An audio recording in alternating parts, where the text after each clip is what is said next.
Hola y bienvenidos a un nuevo episodio de Asuntos Mundiales en Contexto. Soy vuestra presentadora Lena Petrova.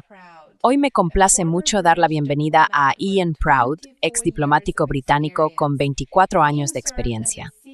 Ian trabajó como alto funcionario en la Embajada Británica en Moscú y actualmente dirige un excelente canal de YouTube y una publicación en Substack, The Peacemonger, que recomiendo encarecidamente. Dejaré el enlace más abajo. Hoy hablaremos con Ian sobre uno de los temas más trascendentales de la geopolítica mundial, las sanciones económicas a Rusia y lo que realmente significan para Europa, Estados Unidos y el conflicto indirecto en curso en Ucrania. Ian, bienvenido al programa y muchísimas gracias por acompañarnos. Grasnimmer, that is for Tafin.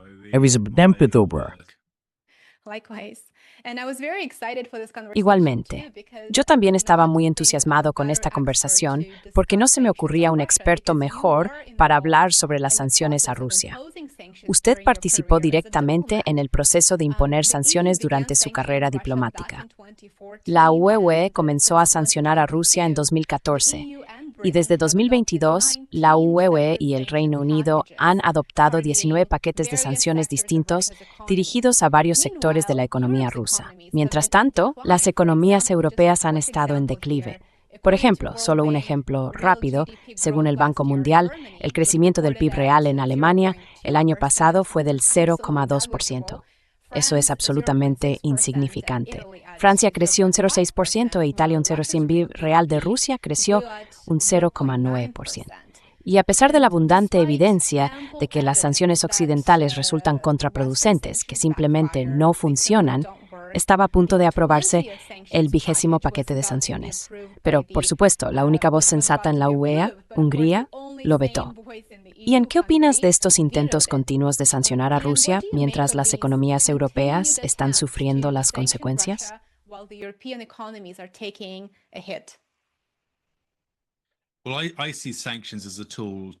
Bueno, yo veo las sanciones como una herramienta que en realidad prolonga la guerra. ¿Sabes? Porque tanto la UE como el Reino Unido saben que Rusia no aceptará un acuerdo de paz si sigue enfrentándose a más sanciones, incluso si esas sanciones tienen solo un efecto limitado. Y si miras los detalles del 20º paquete de sanciones, no se trataba de medidas de gran calado. Después de 20 paquetes, realmente hemos llegado a un punto de rendimientos decrecientes. Podría decirse que llegamos a ese punto poco después de que comenzara la guerra en 2022. Así que imponer nuevos paquetes de sanciones, bastante marginales, solo sirve para prolongar la guerra, porque bloquea la posibilidad de cualquier tipo de acuerdo diplomático o negociado con Rusia. Y creo que por eso lo hacen. Creo que la gente en Bruselas está impulsada por un odio absoluto hacia Rusia, comprensible, dado todo lo terrible que ha ocurrido en Ucrania. Pero aún así, la única salida a esta terrible guerra es la diplomacia, no las.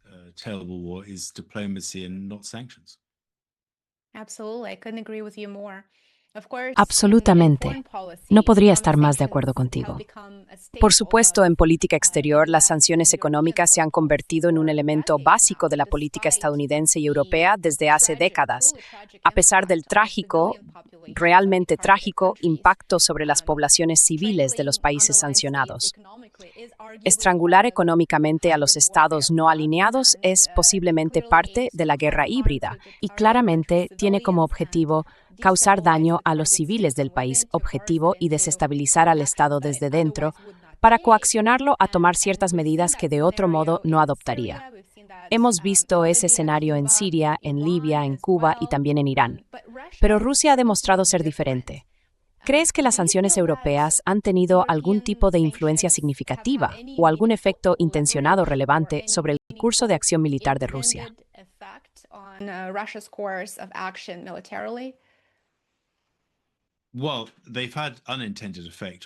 Bueno, han tenido un efecto no intencionado en la economía rusa. Lo que eso ha significado es que Rusia ha reorientado por completo su economía para alejarla de la excesiva dependencia de Europa. Ya sabes, se habla de cortar el último 12% del suministro energético, de gas, procedente de Rusia. Pero a partir de 2014, Rusia empezó a orientar su comercio más hacia Asia, trasladando las exportaciones de petróleo y gas a China y, por supuesto, a la India. Desde que comenzó la guerra, todos lo entendemos. Pero lo que Rusia también hizo fue reorientar su equilibrio interno.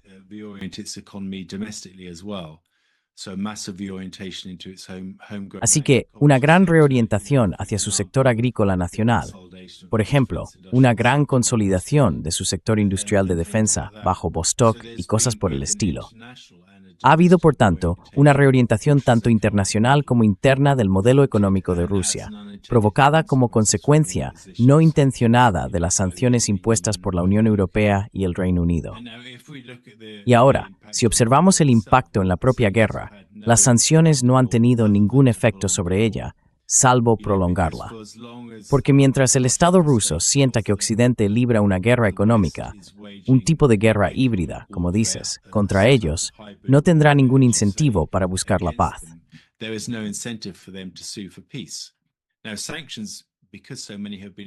Ahora, las sanciones, porque se han introducido tantas hasta ahora, más de 20.000, deben de ser cerca de 30.000 sanciones distintas impuestas recientemente a Rusia, son muchísimo más que las de cualquier otro país del planeta. Y sin embargo, Rusia sigue teniendo un rendimiento económico mejor que esos estados. El papel positivo que pueden desempeñar las sanciones está en su levantamiento. Sí, como parte de un proceso de paz negociado, existe un plan para levantar las sanciones como muestra de buena fe en las negociaciones. Para establecer una hoja de ruta clara con Rusia y generar confianza en el proceso de paz, porque el proceso de paz es algo bidireccional, Rusia tiene que aceptarlo, y Ucrania y Europa también. Entonces, las sanciones pueden servir de palanca para la paz mediante su eliminación. Así que creo que el debate futuro sobre las sanciones debería centrarse en cómo podemos levantarlas para impulsar una nueva en Ucrania.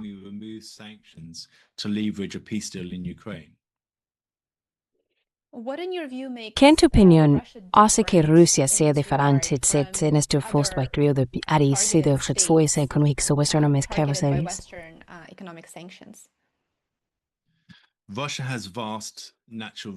Rusia posee vastos recursos naturales, no solo los que se encuentran en el subsuelo, como su petróleo y gas, sino que además es el país más grande del planeta, con enormes bosques. De hecho, cuenta con un sector de educación superior notablemente bueno, lo que le permite generar empleo y formar graduados de calidad para trabajar en los sectores de alta tecnología de la economía.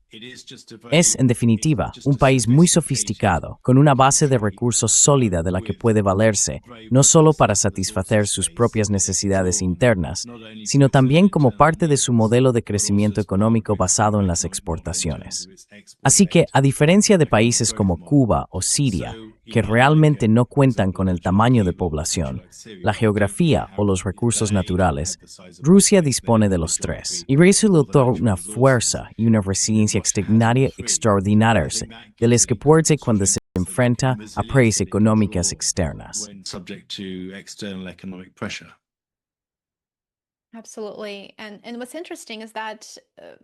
Absolutamente.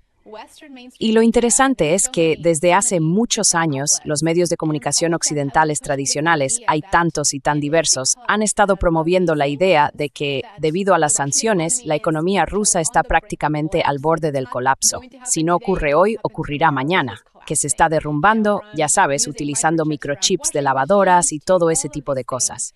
Y por supuesto, eso ha resultado ser incorrecto y pura propaganda.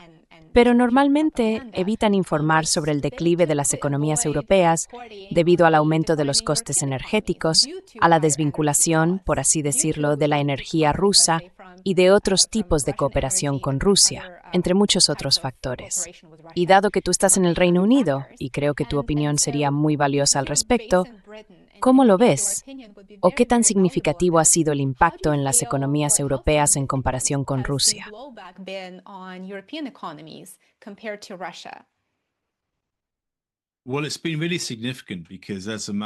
Ha sido realmente significativo, porque como cuestión de elección política, de política exterior, pero también de política interior, los estados europeos han optado por tener una energía más cara, como parte de su política en el contexto de la guerra en Ucrania y del tipo de guerra híbrida, si se quiere llamar así, contra Rusia.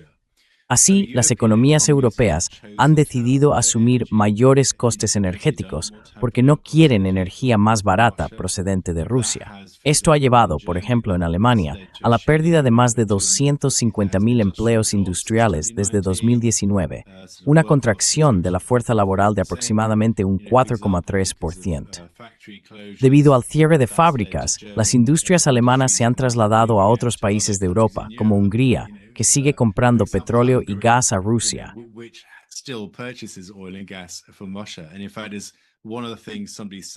De hecho, una de las cosas que alguien dijo después de que Hungría vetara el 20º paquete de sanciones fue que, si Hungría hubiera permitido realmente esas sanciones, si las hubiera replicado y hubiera dejado de comprar petróleo y gas rusos, entonces las fábricas alemanas dejarían de invertir en Hungría, porque de repente los precios de la energía en Hungría serían los mismos que en el resto de Europa.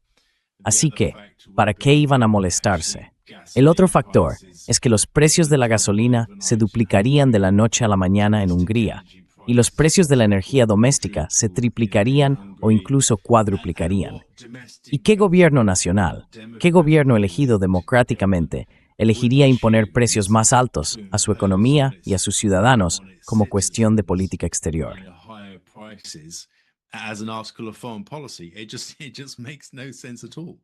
No tiene ningún sentido. Y por eso vemos ahora un crecimiento bajo, aunque el crecimiento bajo es también, en parte, y tú lo sabes porque eres un verdadero experto en finanzas y economía, una especie de resaca de la crisis financiera global. Y de hecho, esbocé una sonrisa irónica cuando mencionaste antes el 0,2% en Alemania y el 0,9% en Rusia. Son prácticamente las mismas cifras que vimos alrededor de 2015, ¿verdad? Así que es sorprendente lo poco que ha cambiado en 11 años desde entonces. Pero en el fondo, y esto nos devuelve al punto sobre la elección de Hungría, los países europeos, los países individuales dentro del bloque europeo, tienen que tomar decisiones basadas en sus intereses económicos nacionales.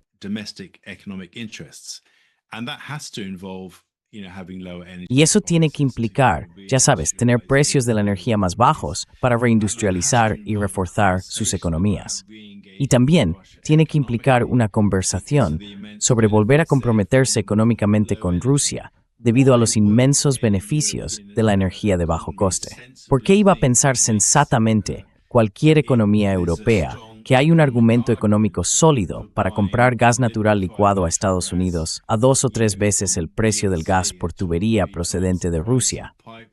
No tiene ningún sentido. Pero por supuesto, la guerra en Ucrania impide que esa conversación tenga lugar. Y esa es otra razón más por la que esta guerra debería terminar, para que pueda haber una normalización económica adecuada.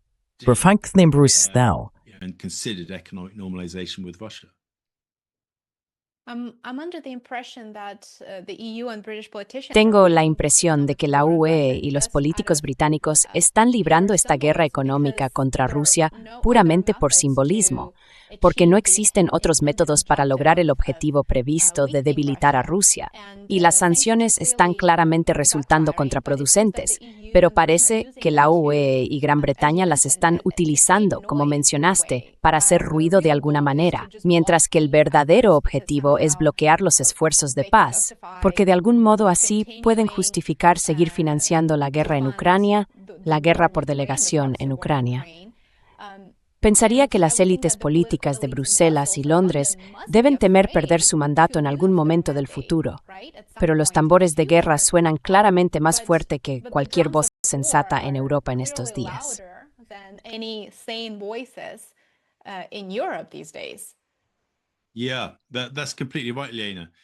Sí, eso es completamente cierto, Lena. Y como he dicho durante muchísimo tiempo ya, empiezo a cansarme un poco de repetirlo. Lo he dicho tantas veces. Espero que algún día la gente en Londres me escuche y la gente en Bruselas también. La paradoja en la que se encuentran es que no quieren ni paz ni guerra. Están atrapados en medio, ya sabes, en realidad no quieren que los países europeos tengan una guerra con Rusia. Están contentos de que Ucrania tenga una guerra con Rusia, pero tampoco quieren la paz con Rusia. No están dispuestos a emprender un verdadero diálogo diplomático. Así que lo que queda en medio es la devastación para Ucrania y gestos simbólicos y teatrales por su parte, porque no tienen diplomacia y no tienen suficientes tropas para luchar contra Rusia.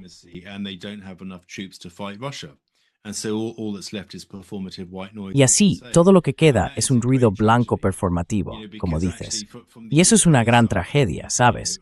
Porque en realidad, desde el lado del Reino Unido, no lo entiendo en absoluto.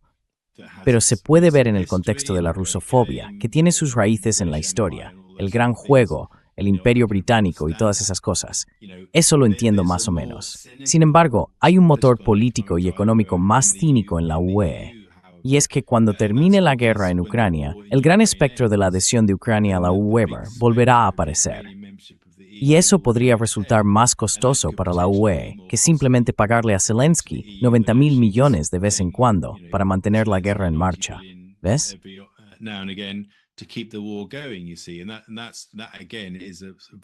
Y eso, de nuevo, es un punto de fricción muy cínico por parte de los europeos. Pero sí, hay demasiado ruido en torno a la falta de un verdadero esfuerzo diplomático y de resolución de conflictos aquí.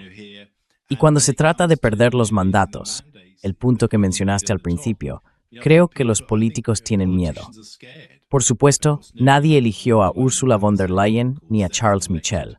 Son tecnócratas no elegidos, aunque siguen ejerciendo poder democrático, lo cual es una rareza del funcionamiento del sistema europeo. Pero si eres Donald Tusk, Friedrich Merz, Emmanuel Macron o Keir Starmer, en los próximos 3 años te enfrentarás a elecciones generales.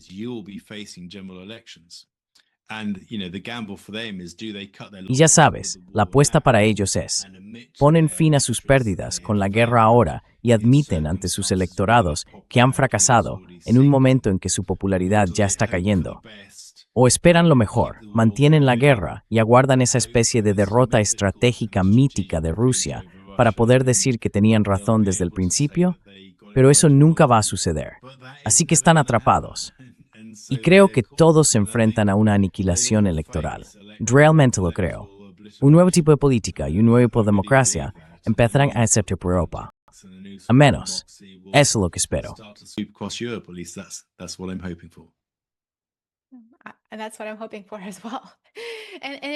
Y eso es lo que yo también espero. Es, ya sabes, fascinante, en el peor sentido de la palabra, observar cómo la UE se está transformando poco a poco en un bloque centrado en lo militar, en una especie de unión bélica impulsada por el deseo de militarizar, de financiar el conflicto, de bloquear e incluso de no considerar esfuerzos de paz significativos.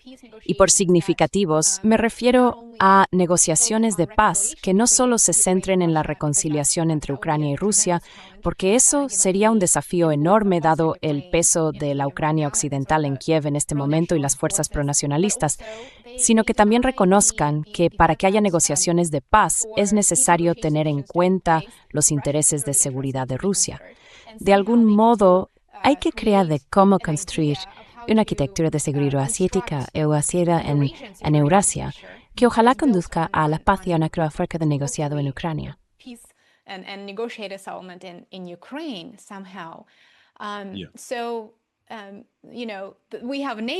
Así que, ya sabes, tenemos la OTAN, pero luego la UE se está reinventando como una especie de unión bélica. Y lo que me resulta realmente interesante es que las encuestas de opinión europeas parecen mostrar que estas campañas de propaganda intensa impulsadas por la guerra y la rusofobia no han tenido mucho éxito, en el sentido de que los europeos siguen sin estar motivados para ir a la guerra contra Rusia. Simplemente no quieren hacerlo. No quieren luchar contra Rusia. Pero lo que me desconcierta, y quizá puedas ayudarme a entenderlo, es por qué no hay más oposición a estas políticas. Porque, por ejemplo, estas políticas y sanciones hicieron subir los precios de la energía y con ellos también los precios de los productos básicos.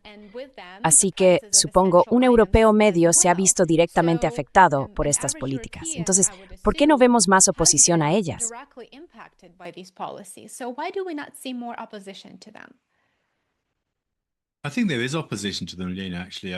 Creo que sí hay oposición hacia ellos, Lena, de verdad. Lo creo sinceramente, porque si miras el resultado de la elección parcial que tuvo lugar anoche en el Reino Unido, el Partido Verde ganó y el partido que quedó en segundo lugar fue Reform UK. Así que ambos partidos, uno a la izquierda y otro a la derecha del espectro político en el Reino Unido, están ganando terreno.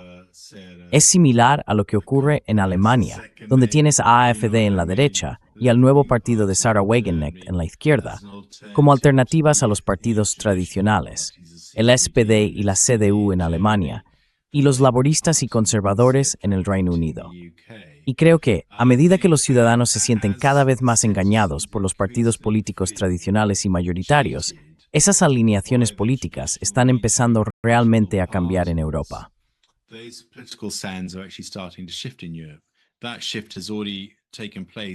Ese cambio ya se ha producido en Europa Central. Se ve en lugares como Chequia, Hungría y Eslovaquia y en otros similares, pero también está ocurriendo ahora en Alemania.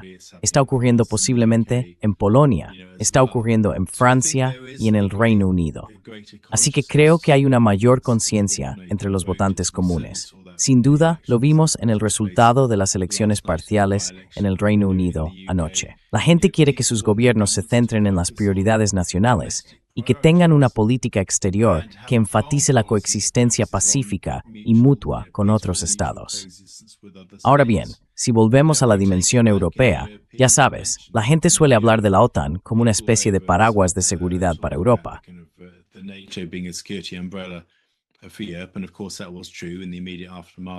Y por supuesto, eso fue cierto en el periodo inmediatamente posterior a la Segunda Guerra Mundial y también durante la Guerra Fría. Pero la Guerra Fría terminó en 1991. Es decir, Europa se convirtió en un éxito gracias a la apertura económica, social y cultural entre las naciones, no mediante una unión política, sino a través de la relajación de las fronteras, permitiendo que las personas se desplazaran libremente. Y debido a ello, ha habido un cambio generacional en la forma en que la gente de toda Europa se ve entre sí. Ya no se ven a sí mismos queriendo formar parte del ejército. Ya no consideran realmente la guerra como parte de su visión del mundo.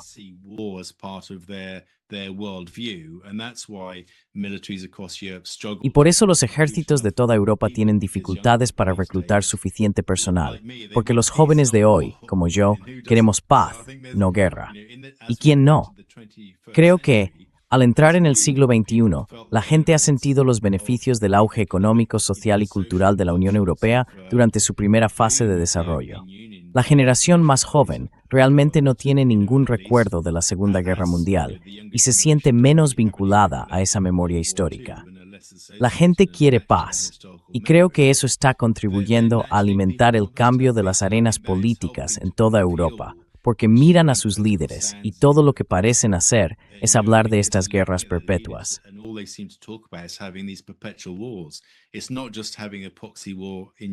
No se trata solo de tener una guerra por poderes en Ucrania contra Rusia. Se trata de personas como Kaja Kallas diciendo, bueno, después de eso, iremos a por China. Mientras tanto, la gente dice, sabes, estamos teniendo dificultades para pagar las facturas de energía. Queremos hospitales a los que puedan ir nuestros hijos. Queremos tener empleos. Queremos comida para poner en la mesa. Estas son las cosas que nos importan, no esas ideas globalistas de fantasía. Y creo ese cambio es bastante significativo y sísmico. Puede que aún no hayamos visto todo su efecto, pero personalmente, creo que es hacia los lugares dirigimos y considero que es algo positivo.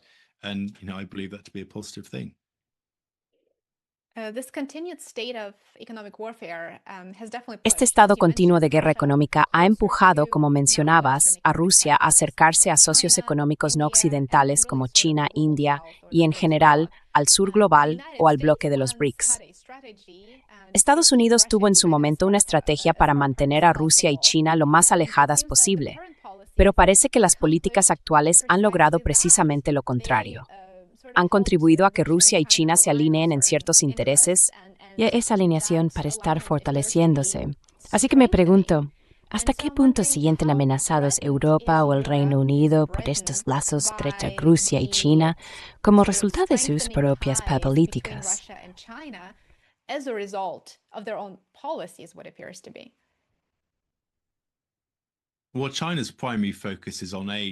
Bueno, el principal enfoque de China está en Asia, básicamente. Y si miras el mapa, puedes ver que China, a pesar de que pronto será la principal potencia mundial en términos económicos nominales en el siglo XXI, quiero decir, ese es un cambio inevitable que ocurre simplemente por su tamaño y su ritmo de crecimiento en comparación con su principal competidor, que es Estados Unidos. Ya sabes, China no representa ninguna amenaza para la seguridad de Europa, y es absurdo afirmar lo contrario. Y tampoco debería hacerlo la asociación de Rusia con China, que es sobre todo económica, en el contexto de los BRICS. Por supuesto, hay una dimensión de seguridad, pero esa es secundaria. Pero, del mismo modo, siempre me ha parecido evidente que Rusia ha querido mantener buenas relaciones tanto con Europa como con China, para no tener que elegir entre ellas, francamente. Siempre he pensado que Rusia busca una relación políticamente estable con China, y eso tiene sentido para Rusia, especialmente dado el carácter despoblado de su lejano oriente. Pero al mismo tiempo, nunca he creído que Rusia lo vea como una disyuntiva, como si no pudiera tener también relaciones realmente positivas con Europa.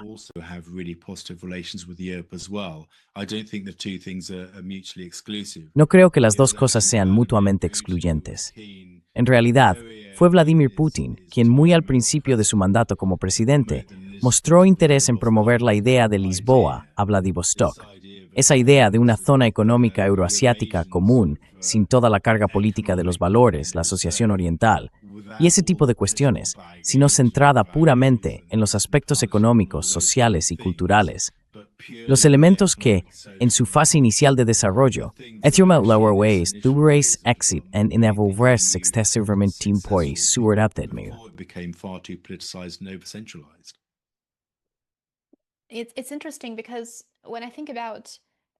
Es interesante, porque cuando pienso en el interés de Europa en este dilema continuo con la guerra en Ucrania y el factor económico, y luego pienso en los intereses de Rusia, parece que Rusia estaría más que dispuesta a volver a entablar relaciones con Europa.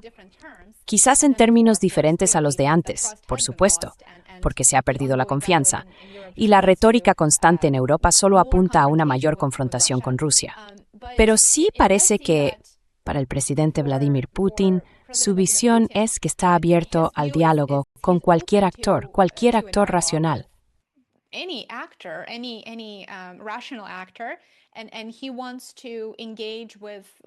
Y quiere entablar relaciones con China, pero también quiere relacionarse con actores europeos y estadounidenses en interés de la Federación Rusa. Parece que es la otra parte la que no es capaz de ver los beneficios que también podría obtener de este nuevo acercamiento. Así que me pregunto, ¿qué crees que impide a las élites de Bruselas y Londres ver las ventajas de volver a comprometerse con Rusia y poner fin de manera efectiva a esta campaña belicista?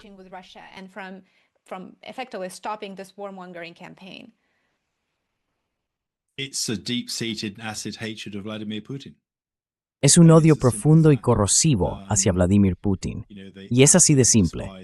Desprecian absolutamente a Vladimir Putin. No pueden imaginar verlo como un igual y un par genuino, lo cual, por supuesto, es.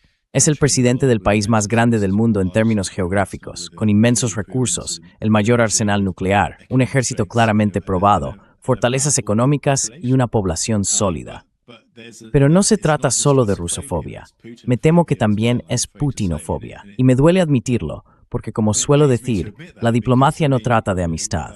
Se trata de encontrar formas de coexistir unos con otros. El Reino Unido ha tenido relaciones difíciles con Francia, con Alemania, y así sucesivamente a lo largo de la historia.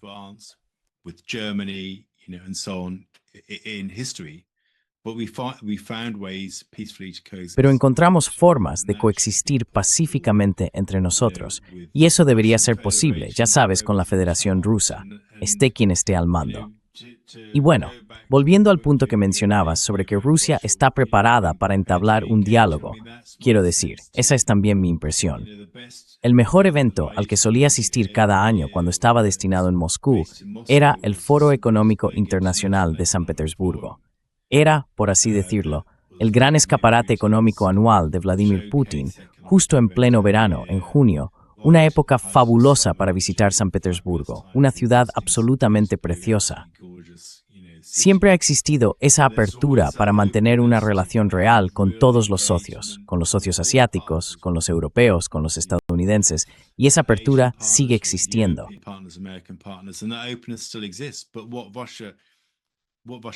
Lo que Rusia quiere es ser tratada como un igual y un par genuino en el escenario mundial, por razones perfectamente comprensibles.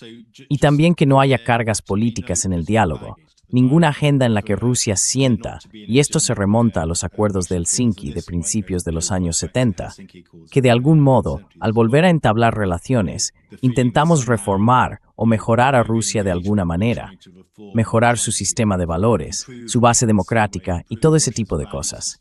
Putin no quiere nada de eso. Está bastante satisfecho con Rusia tal como es, al igual que la mayoría de los rusos.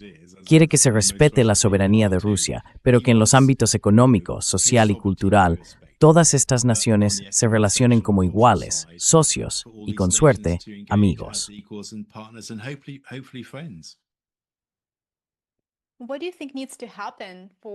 ¿Qué crees que tiene que pasar para que las élites europeas se den cuenta de que literalmente van por un camino que no lleva a ninguna parte y que un reinicio de las relaciones con Rusia es, en realidad, lo que más les conviene?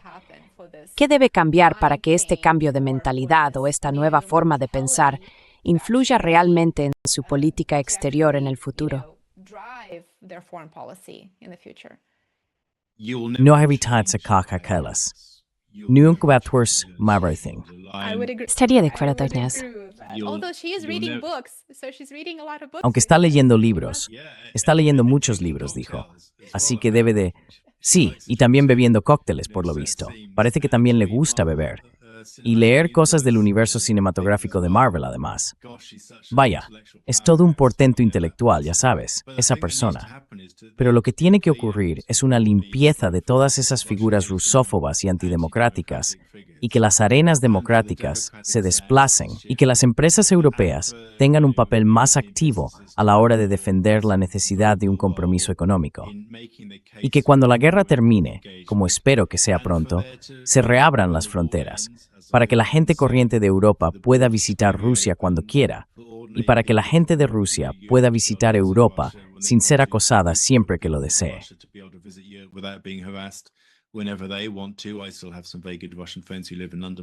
Todavía tengo algunos muy buenos amigos rusos que viven en Londres, por cierto.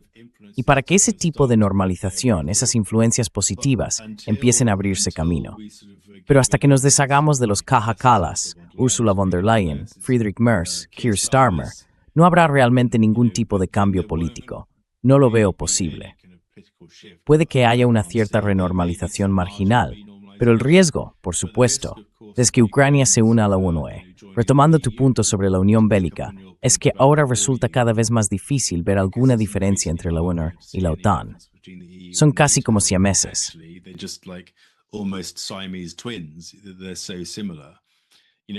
Son tan parecidos. Sabes, si Ucrania se une a la ONU por motivos puramente políticos, sin un tipo de reinicio económico más amplio con Rusia, lo único que estaremos haciendo será pulsar el botón de pausa de una futura guerra con Rusia que implicará a toda Europa. Y francamente, eso sería una catástrofe absoluta.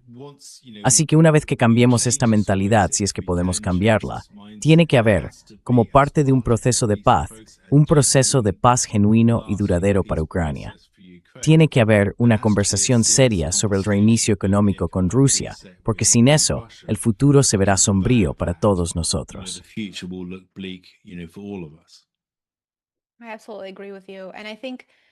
Estoy totalmente de acuerdo contigo. Y creo que en lo que respecta quizá a la última pregunta de hoy, Ursula von der Leyen indicó que podría haber una vía rápida, y por rápida no es, por supuesto, el término adecuado, sino un camino simplificado hacia la adhesión de Ucrania a la UNOMERE. ¿Hasta qué punto es eso realista? Parece que Polonia y los agricultores, empresas y negocios polacos estarían muy en contra de ello, y Polonia, desde luego, tiene voz en el asunto.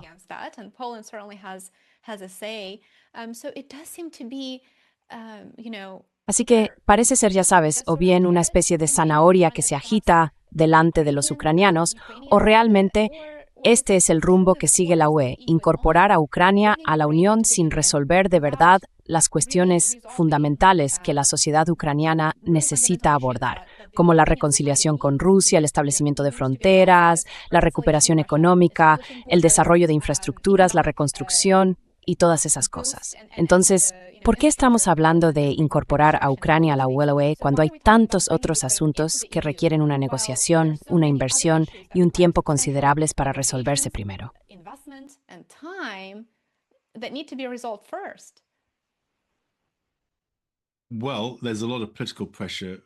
Bueno, hay mucha presión política desde la propia Ucrania para unirse. Sienten que es el premio que se han ganado por luchar en esta estúpida guerra por poderes contra Rusia. También hay mucha presión por parte de Estados Unidos, porque creen que la adhesión de Ucrania a la UE será una especie de solución rápida que les ayude a alcanzar un acuerdo de paz con Rusia. Pero como dices, hay muchas cuestiones fundamentales que deben abordarse. Obviamente, ya sabes, la conversación adecuada sobre la relación con Rusia una vez que termine la guerra, que es absolutamente prioritaria. Pero también hay muchos procesos aburridos y burocráticos. Estos capítulos deben negociarse. 33 capítulos distintos de reformas que Ucrania debe llevar a cabo antes de poder unirse formalmente a la UE. Y en muchos de ellos, Ucrania va muy rezagada en cuanto a su aplicación.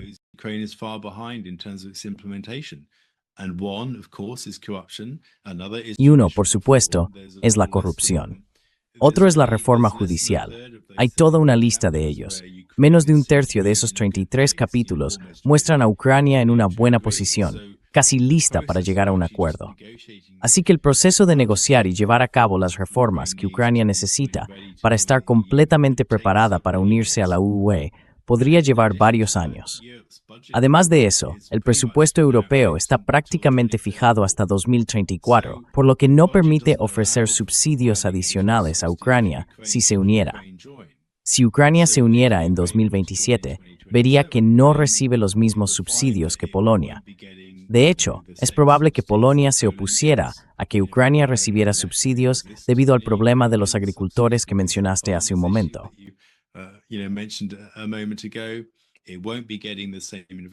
No recibirá los mismos fondos de inversión, en lo que se denomina financiación de cohesión, que forma parte de las subvenciones de la UE destinadas a invertir en carreteras, infraestructuras, la red energética y ese tipo de cosas.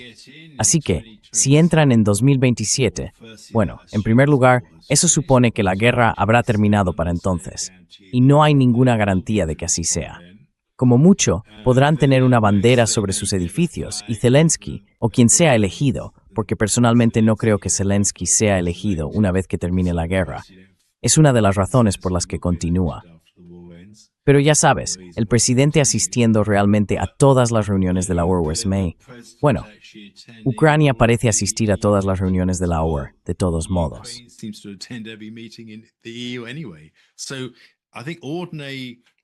Así que creo que los jóvenes ucranianos corrientes que han estado pidiendo la integración europea, lo cual no es una mala aspiración, por cierto, si se trata únicamente del aspecto económico, social y cultural, pueden darse cuenta de que en realidad no están obteniendo nada aparte de una bandera. Y eso podría ser una gran decepción y causar todo tipo de dificultades políticas internas en Ucrania. Así que es un parche a corto plazo, una tirita, como decís en Estados Unidos, que en realidad no avanza hacia una posición más sistémica, más estructural, más estratégica. Un acuerdo de paz que también implique la participación de Rusia, de Ucrania y, por supuesto, de la UE. Y eso es lo que realmente se necesita.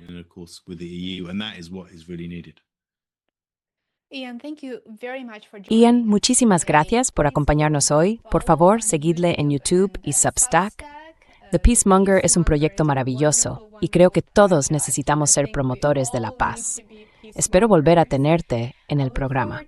Muchísimas gracias. No matter as them, in Cataward Swings, y me cheesy state that per